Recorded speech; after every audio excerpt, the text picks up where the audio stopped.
सोलापूर जिल्हा परिषदेसाठी आज मतदान प्रक्रिया जी आहे ते पार पडते आणि एकंदरीतच सोलापूर जिल्ह्यातल्या मोहोळ तालुक्यामध्ये मोठ्या प्रमाणात राजकीय आरोप प्रत्यारोप जे आहेत ते होताना पाहायला मिळाले. आपल्या सोबत आहेत उमेश पाटील, राष्ट्रवादीचे जिल्हाध्यक्ष. दादा, खरं तर या निवडणुकीमध्ये व्यक्तिगत स्तरावरती मोठ्या प्रमाणात आरोप प्रत्यारोप जे आहेत ते झालेले पाहायला मिळतात आणि विशेषतः मोहोळ तालुक्यामध्ये ते सर्वाधिक होताना पाहायला मिळत आहेत. काय नक्की या जिल्हा परिषदेच्या निवडणुकांचं समीकरण आहे, काय सूत्र आहे, काय परिस्थिती आहे? सोलापूर जिल्हा राष्ट्रवादी काँग्रेस पार्टीचा त्या ठिकाणी अतिशय चांगला परफॉर्मन्स यावेळेला राहील. आणि मोहोळ तालुक्यापुरतं जर बोलायचं म्हटलं तर या तालुक्यातल्या सर्वच्या सर्व जागा या राष्ट्रवादी काँग्रेस पार्टी, शिवसेना आणि तुतारी म्हणजे आमच्या आघाडीच्या या ठिकाणी निवडून येतील. या निवडणुकीमध्ये राजन पाटील पार्टीचा पराभव होईल, संपूर्ण पराभव होईल. सर्वच्या सर्व पंचायत समिती सदस्य आमचे निवडून आलेले दिसते. या निवडणुकीमध्ये व्यक्तिगत आरोप हे समोरच्या लोकांनी एखाद्याच्या खाजगी आयुष्याच्या संदर्भानं आरोप केले. आमचे आरोप देत होते ते व्यक्तिगत नव्हते, ते मुद्द्यावर आधारित होते. हे साखर कारखानदार लोक आहेत. हे लोक शेतकऱ्यांच्या ऊसामध्ये काटा मारून त्यांना फसवून पैसे कमवतात. हे आम्ही पुराव्यानिशी मांडलं आणि यांची सगळ्या ह्या कर्तुदी आहेत, त्या कर्तुदीला जनतेसमोर उघडं पाडलं आणि कशा पद्धतीनं सत्तेचा वापर करून याच तालुक्यातल्या सर्वसामान्य जनतेला लुबाडण्याचं, लुटण्याचं काम चाललेलं आहे. हे आम्ही लोकांना दाखवून दिलं. या तालुक्यामध्ये 50 वर्षाच्या लोकांच्या हातात सत्ता आहे. आजही या तालुक्यामध्ये रस्त्याचा प्रश्न गंभीर आहे, पिण्याच्या पाण्याचा प्रश्न गंभीर आहे, आरोग्याचा प्रश्न, एकही PHC प्राथमिक आरोग्य केंद्र धड नीट नाही, तिथं औषधं गोळ्या मिळत नाही, तिथं स्टाफ व्यवस्थित नाही.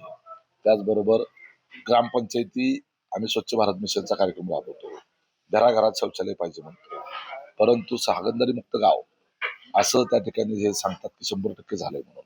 स्वतः ग्रामपंचायतीमध्येच आमच्याकडे स्वच्छतागृह नाहीये, अंगणवाड्यांमध्ये स्वच्छतागृह नाही, आमच्या प्राथमिक शाळेमध्ये तिथं स्वच्छतागृह नाहीये. मग आपण कुठं आहोत? काय केलंय 50 वर्षामध्ये? जर आपण लहान लहान मुलांच्या करता प्राथमिक आणि मूलभूत सुविधा देऊ शकत नसू तर याच्यामध्ये निश्चितपणे ज्या परिवाराच्या हातामध्ये या तालुक्याची अनेक वर्ष सत्ता होती त्यांचं हे अपयश आहे. ह्या कारणामुळे लोकांच्या इथे लक्षात आलंय की आपल्याला कुठल्या दिशेने जायचं. ते विधानसभेमध्ये लोकांनी दाखवलं. खरं तर या आरोप प्रत्यारोपामध्ये प्रामुख्याने ज्या गोष्टी पाहायला मिळतात त्यामध्ये आमदार राजू खरेंची जी काही मध्यधुंद अवस्थेतला व्हिडिओ असल्याचा देखील दावा केला जातोय, जो सोशल मीडियावर ट्रोल केला जातोय. दुसरीकडे तुमचा आणि उज्ज्वला तिथे यांच्या संवादाचा देखील ऑडिओ आहे तो व्हायरल केला जातोय. त्याचबरोबरीनं आमदार साहेबांनी चरणराज चौरे जे तुमच्या गटातले आहेत किंवा तुमच्या एकंदरीत आघाडीतले आहेत त्यांच्या देखील त्यांना शिवाय दिलेला व्हिडिओ ऑडिओ व्हायरल केला जातोय. काय नक्की यामधलं तथ्य आहे या सगळ्या व्हिडिओमध्ये, काय स्पष्टीकरण? आजकाल आर्टिफिशियल इंटेलिजन्सचा वापर करून हुबेहूब त्या ठिकाणी आवाज काढता येतो, हुबेहूब तुम्हाला त्या व्यक्तीचा व्हिडिओ बनवता येतो आणि त्याच्यामुळं त्या व्हिडिओची सत्यता नेमकी किती आहे हे तपासून बघायला लागेल. आणि दुसरा आमदारांच्या संदर्भातला व्हिडिओ जो आहे तो माझ्या इथं घरातच त्या ठिकाणी काढलेला आहे आणि तो जो आहे तो विधानसभेच्या काळातला व्हिडिओ आहे. विधानसभेच्या वेळेला आज जसं जिल्हा परिषदेच्या निवडणुकीच्या वेळेला आपण आता बोलतोय, मी आज पहाटे 5 वाजता झोपलोय. एवढा ताण असतो, एवढं काम असतं आणि एवढे ते कार्यकर्त्यांचं संदर्भानं भेटीगाठी करावे लागतात, पहाटेपर्यंत नियोजन चालतं. ह्या सगळ्या गोष्टीमध्ये माणसाला झोप न झाल्यामुळं हा आपल्यावर ताण असतो, स्ट्रेस असतो. त्यावेळेला राजू खरे यांचं बायोटिक सर्जरी झालेली नव्हती, त्यांचं वजन 140 किलो होतं. दुसऱ्या मजल्यावर माझ्या इथंच ते मुक्कामाला असायचे आणि त्या दिवशी 5 वाजता ते झोपले. अक्षरशः खुर्चीमध्ये 5 वाजता 4:30 वाजता वगैरे जेवण केलं असेल, जेवता जेवताच ते खुर्चीतच झोपले होते आणि ते त्यांच्या घरून फोन आले की अजून ते घरी का नाही आले. ते कारण जायचे घरी आणि नंतर घरून फ्रेश होऊन 10च्या आसपास ते बाहेर प्रचाराला पडायचे. 7:30-8 वाजता त्यांच्या घरून फोन आला आणि असल्या परिस्थितीत आता त्यांना ती काळजी वाटत होती त्यांची, म्हणून त्यांनी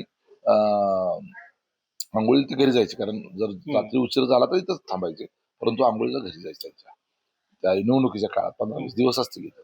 तर ते त्यांना ते झोपेत असल्यामुळं हाताला धरून त्या ठिकाणी आणलं. वजन जास्त आहे, तोल जाणं हे काही त्याचा अर्थ असा नाही का त्यामध्ये त्यांना व्हिडिओ मधून काही दारूचा वास येत होता, का हातात दारूच्या बाटल्या घेऊन फिरत होते. काही एखाद्या निवडून आलेल्या लोकप्रतिनिधीच्या संदर्भानं त्या ठिकाणी अशा पद्धतीचा आरोप करणं चुकीचं आहे. राहिला प्रश्न काही ऑडिओ क्लिप ह्या तर बोगसच आहेत, 100% बोगस आहेत. ते तर आता आम्हाला सुद्धा करायचं म्हटलं तर एआयचा वापर करून असे जसा आहे तसा करता येईल. बरोबर आहे. हे करणार आहे ना. निवडणुकीच्या संदर्भामध्ये तुम्ही कुठल्या मुद्द्यावर बोलला, विकासाच्या कुठल्या मुद्द्यावर तुम्ही त्या ठिकाणी मुद्दे मांडले, आम्ही जे प्रश्न उपस्थित केले, काटा मारण्याच्या संदर्भात आम्ही म्हटलं की तुम्ही जाहीर करा ना, कुठेही बाहेर तुम्ही वजन करून शेतकऱ्यांनी यावं आणि आमच्या कारखान्यामध्ये आणि तुम्ही बाहेर वजन खाजगी ठिकाणी वजन केलेल्या काट्याच्या पावतीमध्ये जर फरक आला तर आम्ही त्या ठिकाणी दुपटीनं पैसे त्या ठिकाणी देऊ, असं आमचं चॅलेंज होतं. ते का नाही स्वीकारलं? म्हणजे चोर आहेत, काटा मारतात. दोन्ही कारखानदार, जकराय असू द्या, लोकनेते असू द्या, आमच्याकडे त्याच्या पावत्या आहेत, पुरावे आहेत. आणि त्यामुळं या लोकांनी अशा पद्धतीच्या खोट्या आरोपांचा आधार घेतला. तोही एक दिवसाच्या कालच्या मतदानाच्या दिवशी किंवा मतदानाच्या एक दिवस आधी अशा पद्धतीचे व्हिडिओ त्यांनी टाकले. टाकू द्यात, जनता सुज्ञ, त्यांना समजतं सगळं. आणि ह्या लोकांचे जे काही व्हिडिओ आणि जे काही क्लिपा ज्या ओरिजिनल आहेत, ज्या आमच्याकडे आहेत, त्या आम्ही काढत नाही बाहेर. कारण का त्या निमित्तानं या पाटलांच्या बरोबर आणखी कुणीतरी त्या ठिकाणी बदनाम होतंय आणि त्यांचं आयुष्य उद्ध्वस्त होऊ नये याकरता आम्ही ते तेवढं तरी आम्ही सभ्यता जी आहे ती पाळली पाहिजे. आणि राजकारण हे कुणाच्याही कुटुंबापर्यंत, व्यक्तिगत आयुष्यापर्यंत जाता कामा नये याची काळजी आम्ही घेतो. अशा क्लिप तुमच्याकडे पण आहेत त्यांच्या? 100% आहेत, ओरिजिनल आहेत? ओरिजिनल आहेत. आणि माझ्याकडे फॉरेन्सिक लॅब मधून, तेही गव्हर्नमेंटच्या, सरकारी गव्हर्नमेंटच्या फॉरेन्सिक लॅब मधून त्या व्यवस्थित सर्टिफाईड करून घेतलेल्या आहेत. आणि ज्यांच्या मोबाईल मध्ये केलेल्या आहेत त्यांनी स्वतःची मान्यता दिली आहे त्या पब्लिश करायला माझ्याकडे लेखी स्वरूपाची. त्यामुळं त्यांनी त्यांची स्वतःची काळजी करावी. आणि त्या अशा भयानक आहेत की त्यातून त्यांना अनगर सोडून लंडन, अमेरिकेमध्ये कुठेतरी दुसऱ्या देशात जाऊन तोंड लपून बसावं लागेल. कारण आता तिथूनही लोक त्या ठिकाणी यांची प्रतिमा, तिथली लोक हाकलून देतील यांना की असली गाण्याचे लोक आमच्याकडे कशाला पाठवले. पण मग ह्या व्हिडिओ काही बाहेर येतील, हे व्हिडिओ क्लिप या निवडणुकांनंतर? माझा तर तो विचार नाही.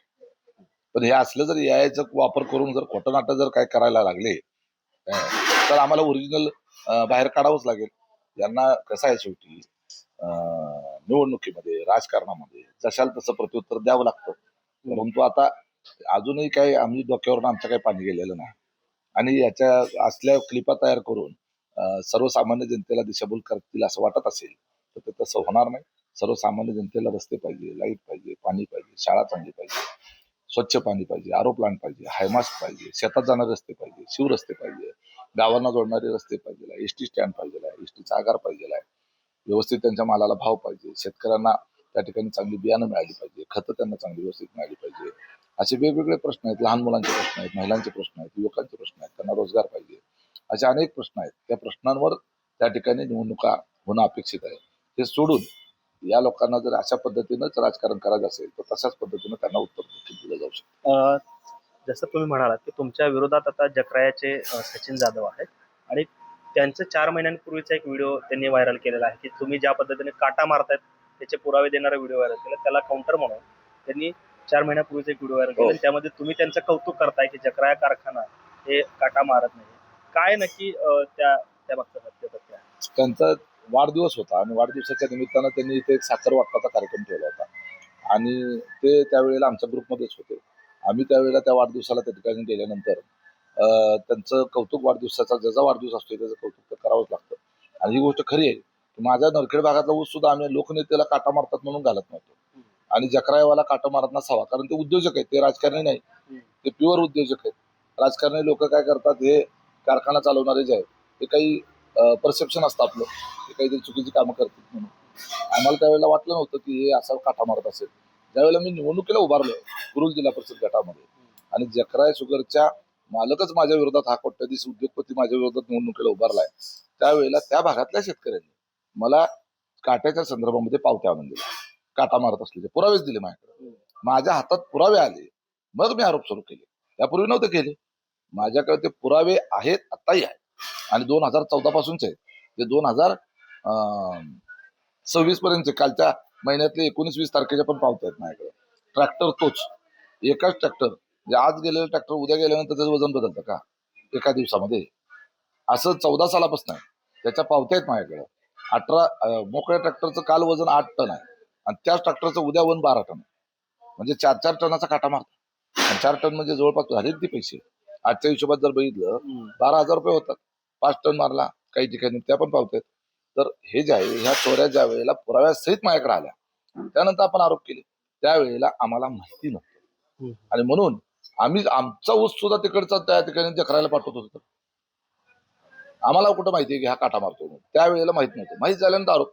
आता इतर पण अनेक कारखाने आहेत, माहित नाही आपल्याला ते काटा मारतात किंवा नाही मारत. उद्या जर त्याचे काही पुरावे आमच्या हातात आले त्याच्यावरही आरोप करणार. तर हे होते उमेश पाटील. आणि जर का आम्ही खऱ्या व्हिडिओ क्लिप बाहेर काढल्या तर अनगर सोडून अमेरिकेला जावं लागेल अशा पद्धतीची भूमिका उमेश पाटलांनी घेतली आपल्याला पाहायला. कॅमेरामन विनोद बातकर सह सागर सुवसे, टीव्ही 9 मराठी, सोलापूर.